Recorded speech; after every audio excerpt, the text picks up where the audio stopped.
Welcome to only IAS. स्वागत है आप सभी लोगों का current affairs revision for prelims 2022 में। ज्योग्राफी के करंट अफेयर्स के रिवीजन का ये हमारा तीसरा लेक्चर है। आज के इस सेशन में हम ज्योग्राफी के नवंबर महीने के करंट अफेयर्स को रिवाइज करेंगे। इस सेशन का first important article straight of Hormuz के बारे में है। स्ट्रेट क्या होती है? स्ट्रेट एक ऐसी वाटर बॉडी होती है जो किसी दो बड़े लैंड बॉडी को अलग करे, एक नैरो वाटर बॉडी या फिर दो बड़ी वाटर बॉडीज को कनेक्ट करे। कॉन्टेक्स्ट ये है कि अमेरिकन B-1B बॉम्बर्स अभी स्ट्रेट ऑफ हॉर्मुज के ऊपर से उड़े।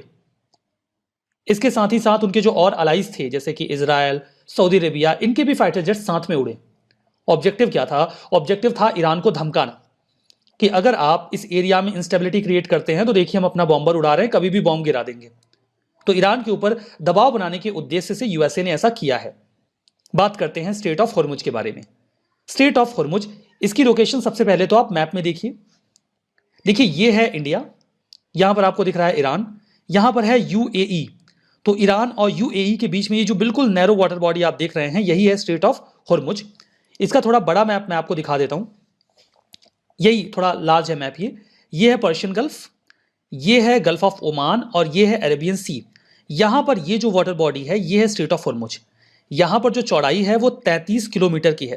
हालांकि जो शिपिंग लेन है वो महज 3 किलोमीटर का है, जहाज केवल उसी रेंज से जाते हैं। अब यहां पर एक बात का और ध्यान दीजिएगा कि कई बार हमें कंफ्यूजन होती है, जैसे बड़ा वाला मैप देख के लगता नहीं है। यहां पे दिख रहा है पर्शियन गल्फ और यहां पे अरेबियन सी। कोई कहता है गल्फ ऑफ हॉर्मुज कहां पे है, तो हम कह देते हैं कि पर्शियन गल्फ और अरेबियन सी के बीच में है। एग्जैक्टली ये पर्शियन गल्फ और गल्फ ऑफ ओमान के बीच में है। अगर ये ऑप्शन में नहीं है, अरेबियन सी है, तो अब तो बात बन जाएगी। लेकिन आप ये जानते रहिए कि ये एग्जैक्टली पर्शियन गल्फ और गल्फ ऑफ ओमान के बीच में है। कंफ्यूजन ना हो इसलिए बता रहा हूं। आपने ये देखा कि ये ईरान और ओमान को सेपरेट करता है, ये है ओमान, ठीक है, और लिंक करता है पर्शियन गल्फ को गल्फ ऑफ ओमान और अरेबियन सी से। इसके नॉर्थ कोस्ट पे मिलेगा आपको ईरान, ये, और साउथ में आपको यूएई मिलेगा, और ओमान का एक इनक्लेव है म्यूसेंडम, वो भी वहीं पर आपको मिल जाएगा।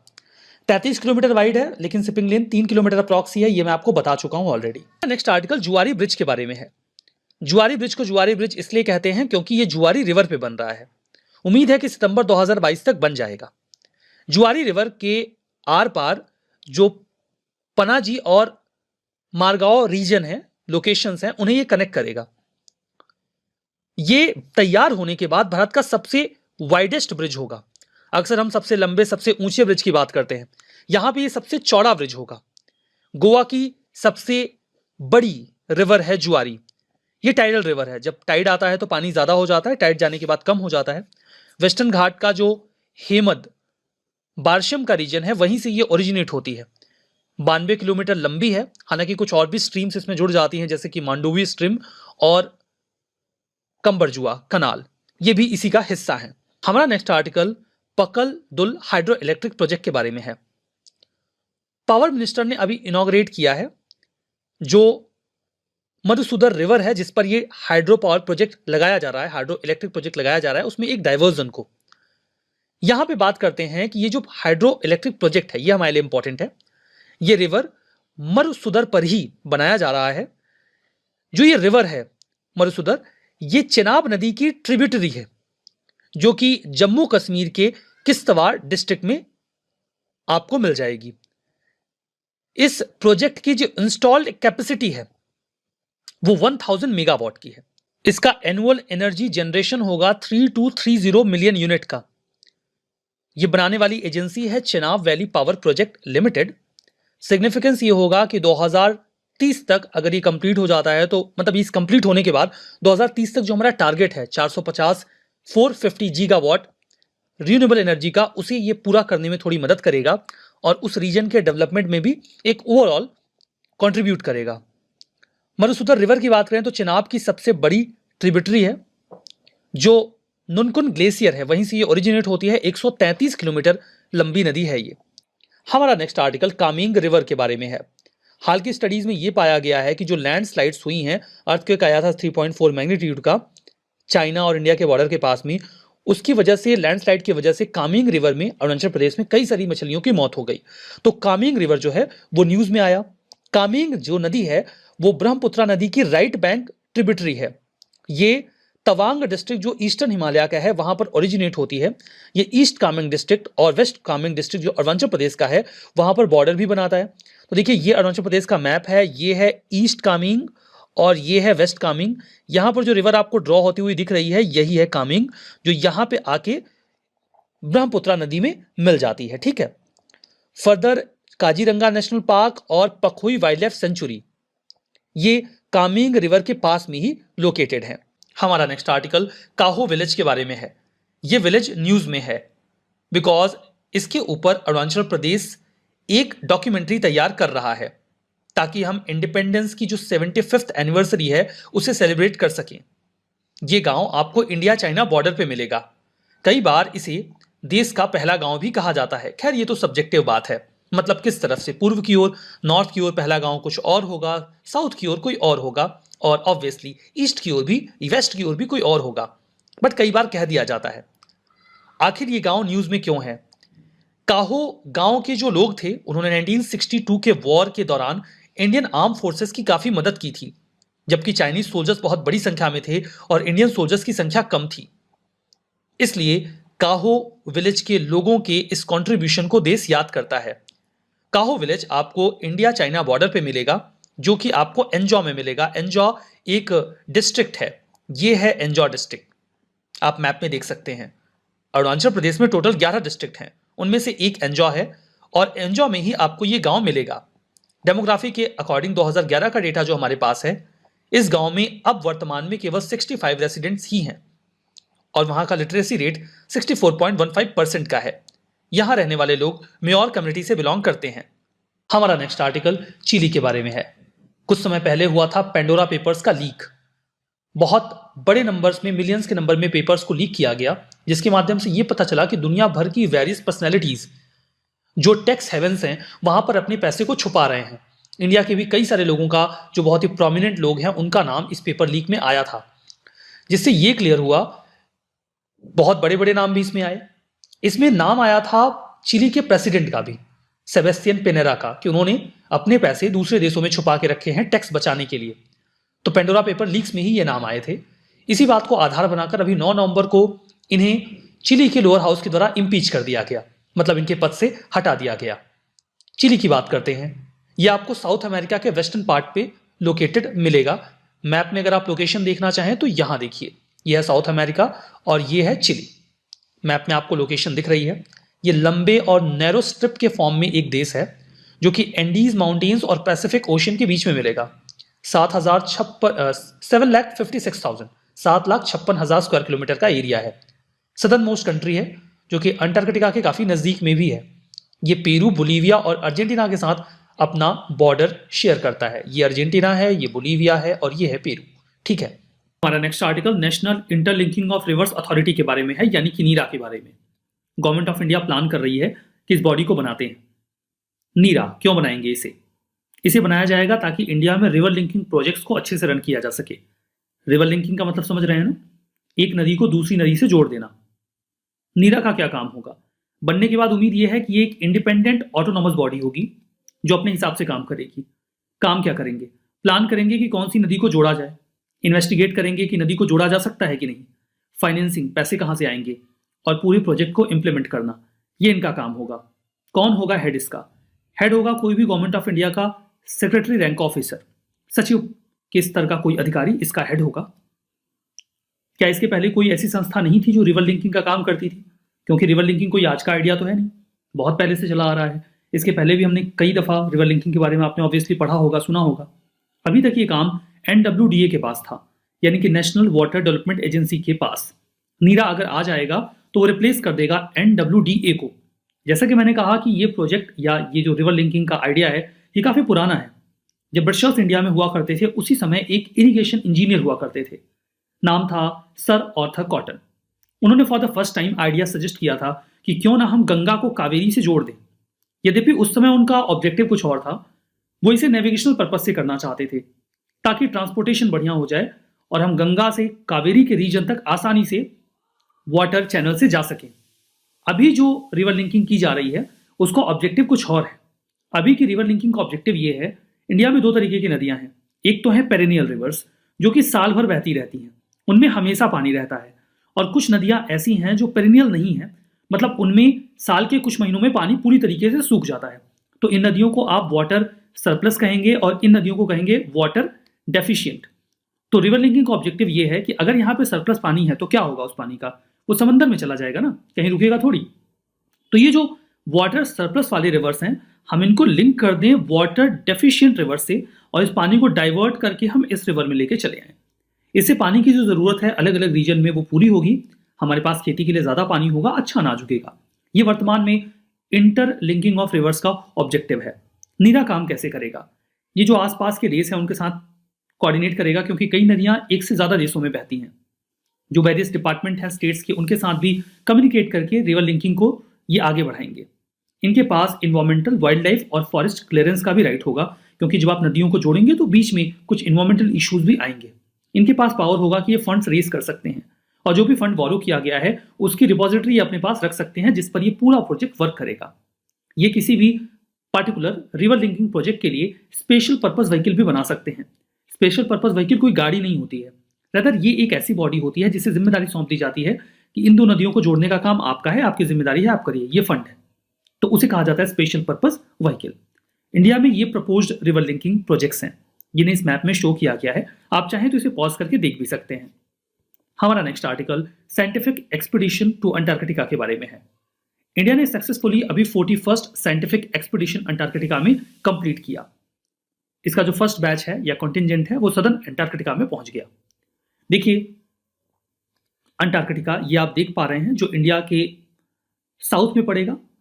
सदर्न पोल जो हमारी अर्थ का है उसे ही आप अंटार्कटिका कह सकते हैं, उसके आसपास के पूरे रीजन को।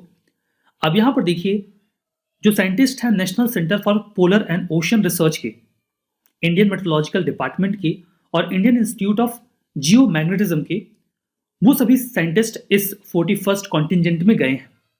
ये 41st एक्सपीडिशन है, इसमें उनको मेनली दो काम करने हैं। पहला उनका काम यह है कि वो जियोलॉजिकल एक्सप्लोरेशन करेंगे अमेरी आइस सेल्फ का। ये भारतीय स्टेशन के पास में है। इंडिया के 3 स्टेशन अभी तक अंटार्कटिका में रहे हैं, जिनमें से 2 अभी ऑपरेशनल हैं। तो यहां पर है भारती, देखिए इस मैप में देखिए ये भारती की लोकेशन है। तो भारती की लोकेशन मोरलेस आपको यहां पे मिल जाएगी और ये जो आइस सेल्फ आपको दिखता है यहां पे इस रीजन में, यही है अमेरी आइस सेल्फ। तो इसकी जियोलॉजिकल या इसकी जो जियोलॉजी है उसे स्टडी करेंगे। फर्दर ये देखेंगे कि इसका इंडिया से क्या लिंक है।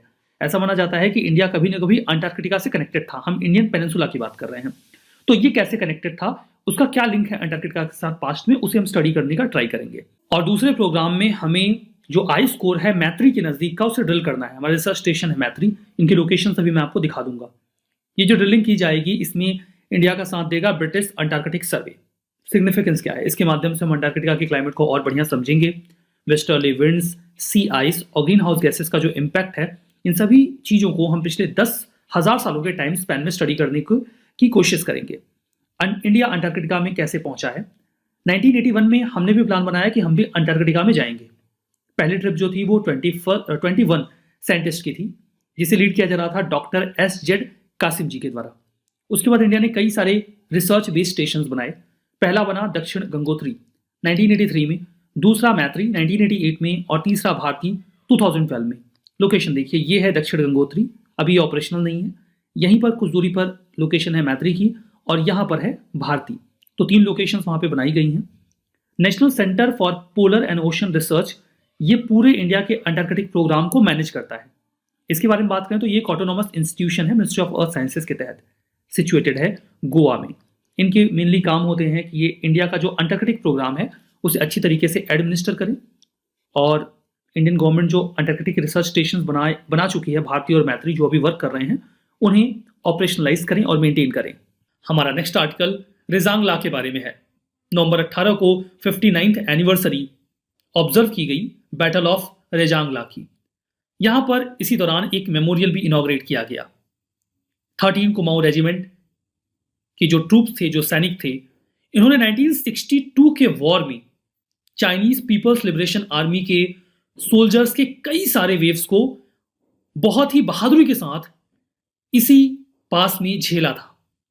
इनकी संख्या बहुत कम थी, लेकिन फिर भी ये बहुत ही बहादुरी से लड़े और तब तक लड़ते रहे जब तक कि इनका आखिरी सिपाही भी वीर गति को प्राप्त नहीं हो गया।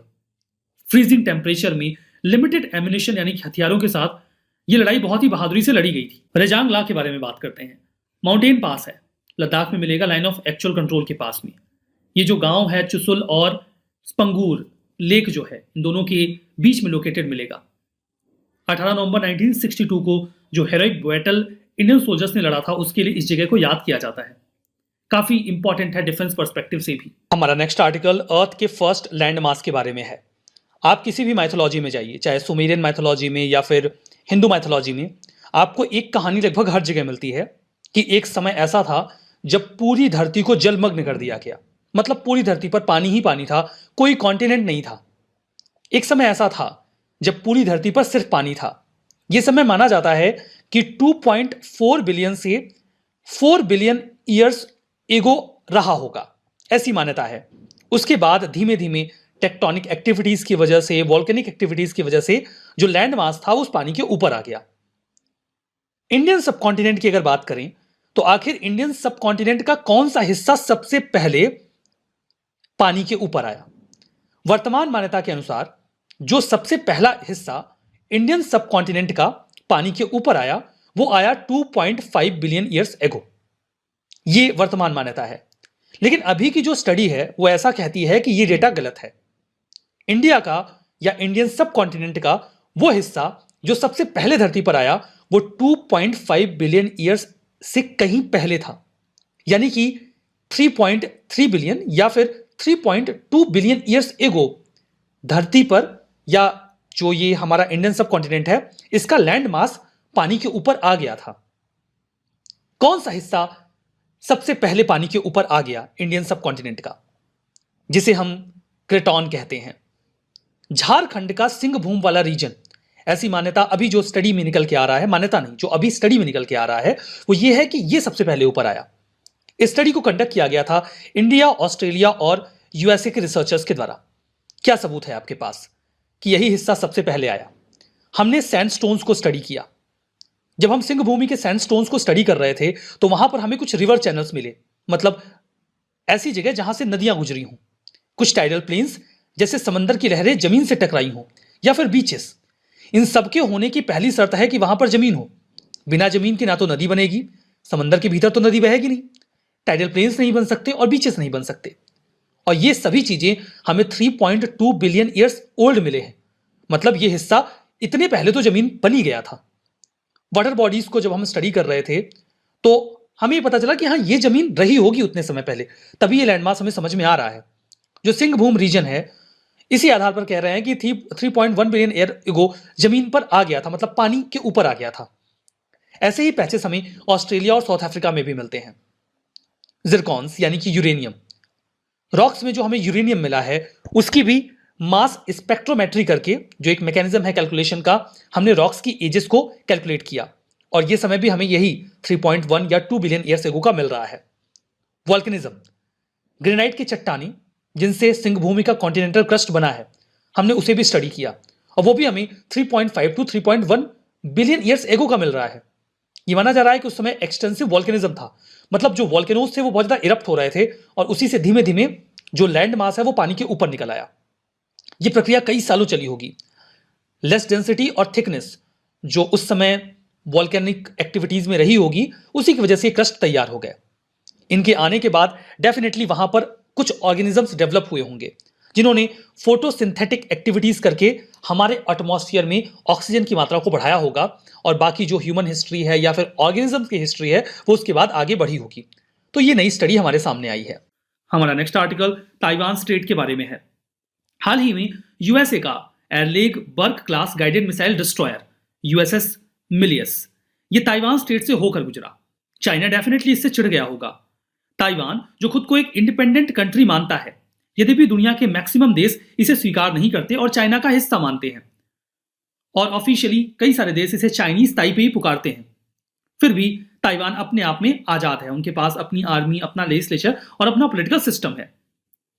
ताइवान स्ट्रेट ये चाइना को ताइवान से अलग करता है। यहां पर देखिए, यह है मेनलैंड चाइना और यह है ताइवान, और यहां पर है ताइवान स्ट्रेट। वैसे तो ये साउथ चाइना सी का पार्ट है, लेकिन इसका जो नदर्न पार्ट है वो ईस्ट चाइना सी को टच करता है। ये 110 मील लंबा चैनल है जो मेनलैंड चाइना को ताइवान से अलग करता है। इसे फार्मोसा स्ट्रेट या फिर ताई हाई के नाम से भी पुकारा जाता है। ये बात जो तीसरी लाइन में लिखी है ये मैं आपको एक्सप्लेन कर चुका हूं। फर्दर ये जो चाइना का साउथ ईस्टर्न पार्ट है उससे टच होता है और जो चाइना का फुजियान प्रोविंस है उसका ईस्टर्न पार्ट क्रिएट करता है या बनाता है। हमारा नेक्स्ट आर्टिकल अक्रॉस स्कीम के बारे में है।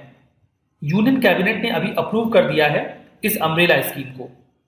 इसका फुल फॉर्म है atmosphere and climate research modelling observing system and services. ये एब्रिविएशन के फॉर्म में संक्षिप्त रूप में बनता है अक्रॉस। अम्ब्रेला स्कीम है, इसका मतलब स्पष्ट है कि इसमें एक से ज्यादा स्कीम्स इसके अंदर होंगी। एक्चुअली में इसके अंदर टोटल 8 सब स्कीम्स हैं। यहां पर इसे 2021 से 26 के लिए कंटिन्यू करने की बात की गई है। ये 8 स्कीम से मिलकर बनती है अक्रॉस स्कीम। अक्रॉस स्कीम में जो मिनिस्ट्री ऑफ अर्थ साइंस है उसके एटमॉस्फेरिक साइंस प्रोग्राम को रन किया जाता है। स्कीम जो वेदर और क्लाइमेट से एसोसिएटेड फेनोमेनाज हैं उनको वॉच करता है, उन्हें कवर करता है। जैसे साइक्लोन के लिए वार्निंग देना, स्टॉर्म्स आने वाले हैं, हीट वेव्स, थंडरस्टॉर्म, इन सभी के बारे में जानकारी इकट्ठा करने का काम इस स्कीम के माध्यम से किया जाता है। इसके इंप्लीमेंटेशन में कई सारी एंटिटीज इन्वॉल्व होती हैं। बेसिकली इसका implementation ministry of earth science ही करती है, लेकिन मिनिस्ट्री ऑफ अर्थ साइंस के जो वेरियस इंस्टीट्यूट्स हैं वो इसमें इन्वॉल्व होते हैं, जैसे कि IMD, Indian meteorological department, Indian institute of tropical meteorology, national centre for medium range weather forecasting और Indian national centre for ocean information services. हर इंस्टीट्यूट के अपने डेजिग्नेटेड रोल होते हैं जो वो परफॉर्म करते हैं।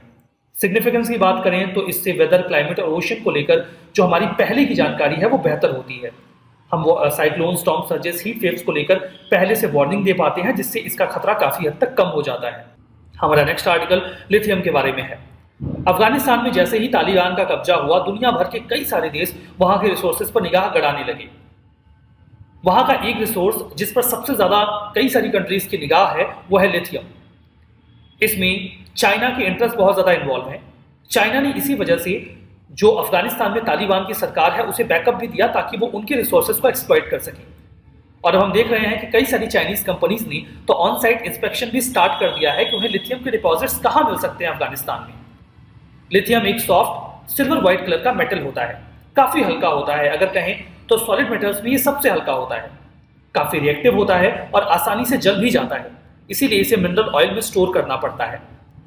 इलेक्ट्रिसिटी का अच्छा कंडक्टर होता है, फ्लेमेबल होता है, इवन अगर एयर या वाटर के साथ एक्सपोज हो जाए तो एक्सप्लोड भी कर सकता है।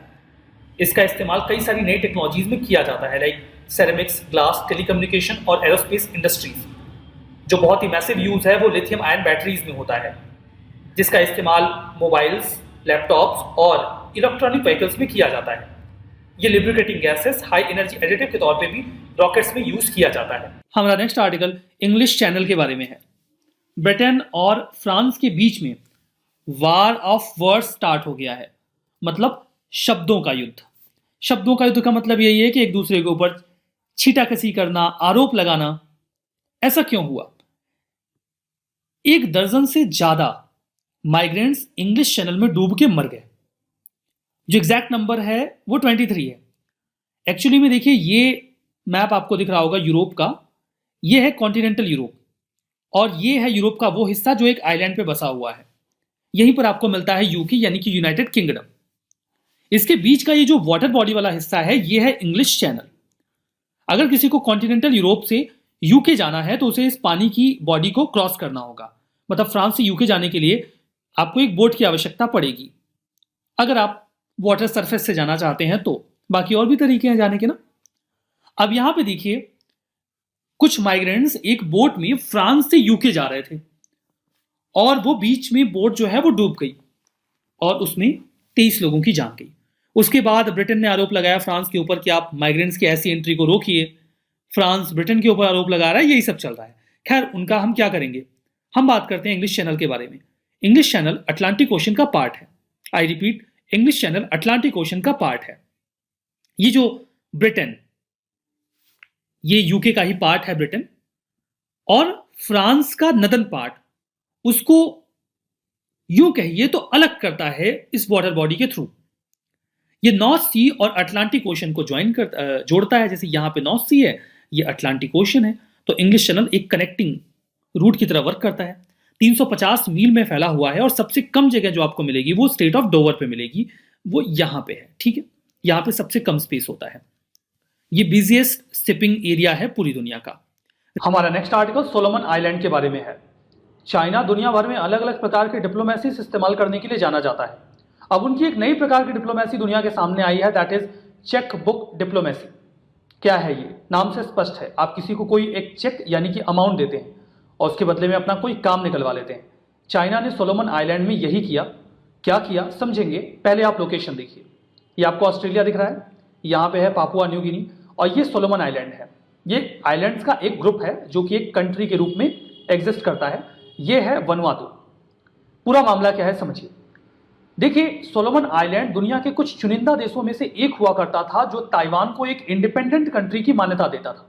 यह बात ऑब्वियसली चाइना के इंटरेस्ट के खिलाफ थी। वो काफी लंबे समय से सोलोमन आइलैंड के इस स्टैंड को तोड़ने में लगे हुए थे। 2019 में कुछ ऐसा ही हुआ। सोलोमन आइलैंड की पार्लियामेंट ने एक कानून पास करके ताइवान के इस स्टेटस को खत्म कर दिया।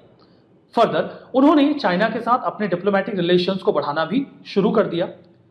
बाद में मामला ये निकल के आया कि जो सोलोमन आइलैंड के पॉलिटिशियंस हैं, उन्होंने ये काम करने के लिए चाइना से मोटी रकम वसूली थी, मतलब पैसे लिए थे।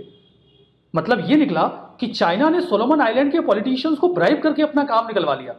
लेकिन ये खबर जब पब्लिक डोमेन में आई तो सोलोमन आइलैंड के लोगों को ये बात पसंद नहीं आई। उन्होंने सरकार के खिलाफ प्रोटेस्ट स्टार्ट कर दिए। ये प्रोटेस्ट इतने ज्यादा बढ़ गए और वायलेंट हो गए कि सोलोमन आइलैंड को ऑस्ट्रेलिया की मदद मांगनी पड़ गई। तो ये तो पूरा मामला रहा। लोकेशन देखिए सोलोमन आइलैंड की। ये फर्स्ट ऑफ ऑल तो एक सॉवरेन कंट्री है जो कि 6 मेजर आइलैंड्स और 900 स्मॉलर आइलैंड से मिलकर बना है। इसके ईस्ट में आपको पापुआ न्यू गिनी मिलेगा, मैप में हमने देखा था, और आपको मिलेगा नॉर्थ वेस्ट में वनुआतू। ये लोकेशन भी हमने देख ही ली थी। देखिए, इसके पहले इसे ब्रिटिश सोलोमन के नाम से जाना जाता था। मतलब ये एक ब्रिटिश सोलोमन आइलैंड प्रोटेक्टोरेट था जो ब्रिटिशर्स के अंडर में आता था। 1978 में ये इंडिपेंडेंट कंट्री के रूप में एग्जिस्टेंस में आता है। तो आज के इस सेशन में बस इतना ही। Thank you very much.